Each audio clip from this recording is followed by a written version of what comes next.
राधे राधे। मेरे प्यारे भाइयों बहनों माताओं व बंधुओं, संस्कार की बातें चैनल में आपका स्वागत है। बंधुओं, आज मैं आपको सुना रही हूँ द्वादशी के दिन एकादशी व्रत पारण की कथा।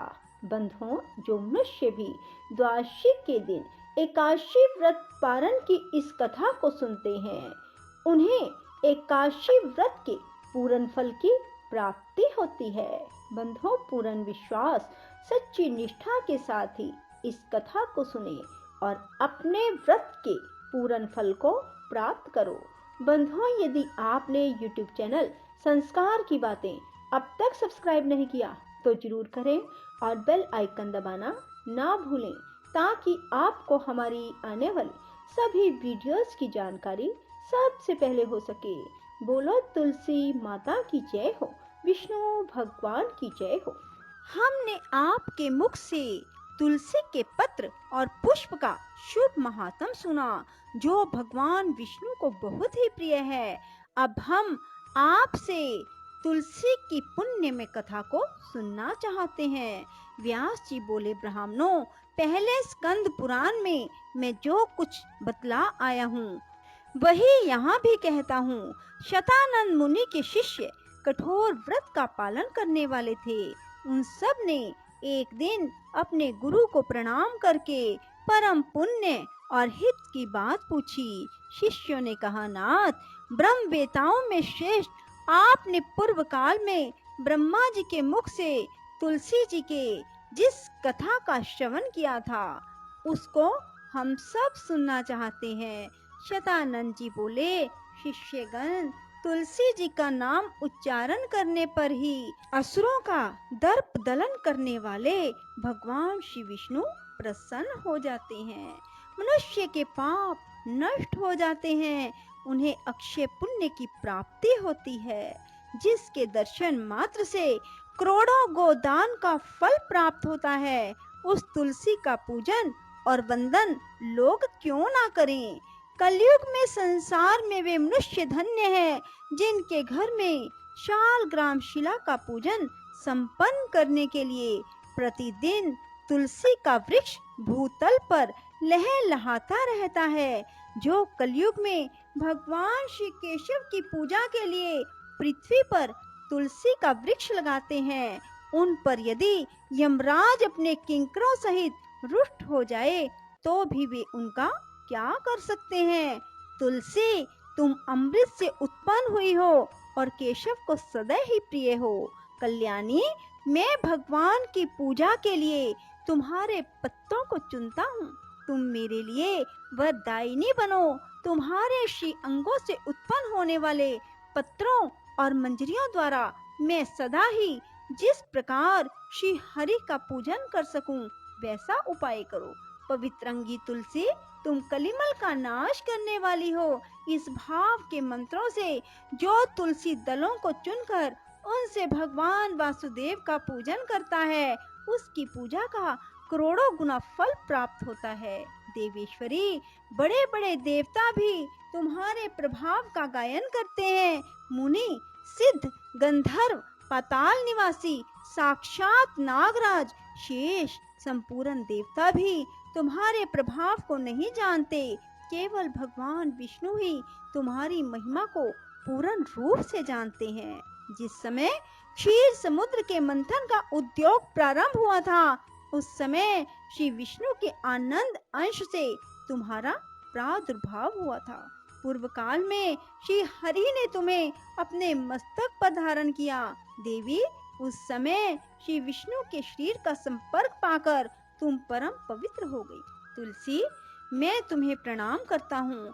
तुम्हारे श्री अंग से उत्पन्न पत्रों द्वारा जिस प्रकार श्री हरि की पूजा कर सकूं, ऐसी कृपा करो जिससे मैं निर्विघ्नता पूर्वक परम गति को प्राप्त हूँ। साक्षात श्री कृष्ण ने तुम्हें गोमती तट पर लगाया और बढ़ाया था।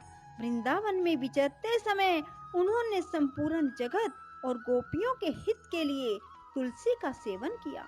जगत प्रिया तुलसी, पूर्व काल में वशिष्ठ जी के कथन अनुसार श्री रामचंद्र जी ने राक्षसों का वध करने के उद्देश्य से सरयू के तट पर तुम्हें लगाया था।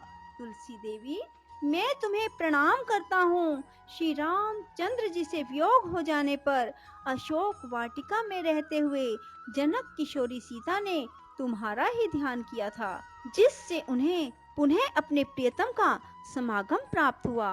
पूर्व काल में हिमालय पर्वत पर भगवान शंकर की प्राप्ति के लिए पार्वती देवी ने तुम्हें लगाया और अपनी अभीष्ट सिद्धि के लिए तुम्हारा सेवन किया। तुलसी देवी, मैं तुम्हें नमस्कार करता हूँ। संपूर्ण देवंगनाओं और किन्नरों ने भी दुःस्वप्न का नाश करने के लिए नंदन वन में तुम्हारा सेवन किया था। देवी, तुम्हें मेरा नमस्कार है। धर्म अरण्य गया में साक्षात पितरों ने तुलसी का सेवन किया। दंडक अरण्य में भगवान श्री रामचंद्र जी ने अपने हित साधन की इच्छा से परम पवित्र तुलसी का वृक्ष लगाया। लक्ष्मण और सीता ने भी बड़ी भक्ति के साथ परम पवित्र तुलसी का वृक्ष लगाया। लक्ष्मण और सीता ने भी बड़ी भक्ति के साथ उसे पोसा।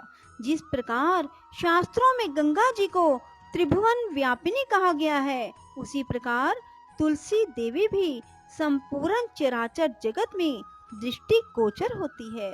तुलसी का ग्रहण करके मनुष्य पातकों से मुक्त हो जाता है। और तो और मुनीश्वरों, तुलसी के सेवन से ब्रह्म हत्या भी दूर हो जाती है। तुलसी के पत्ते से टपकता हुआ जल जो अपने सिर पर धारण करता है, उसे गंगा स्नान और 10 गोदान का फल प्राप्त होता है।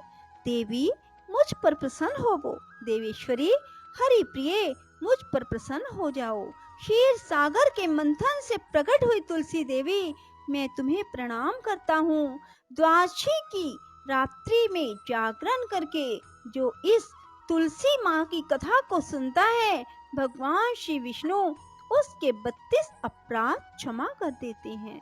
बाल्य अवस्था, कुमार अवस्था, जवानी और बुढ़ापे में जितने पाप किए जाते हैं, वे सब तुलसी स्तोत्र के पाठ से नष्ट हो जाते हैं।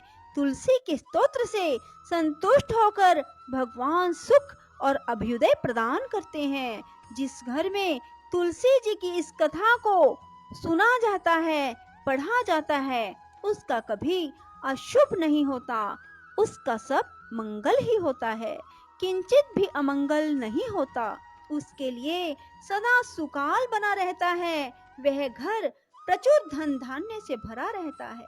तुलसी जी की इस कथा को सुनने से मनुष्य के हृदय में भगवान विष्णु के प्रति अविचल भक्ति होती है, उसका वैष्णवों से कभी वियोग नहीं होता।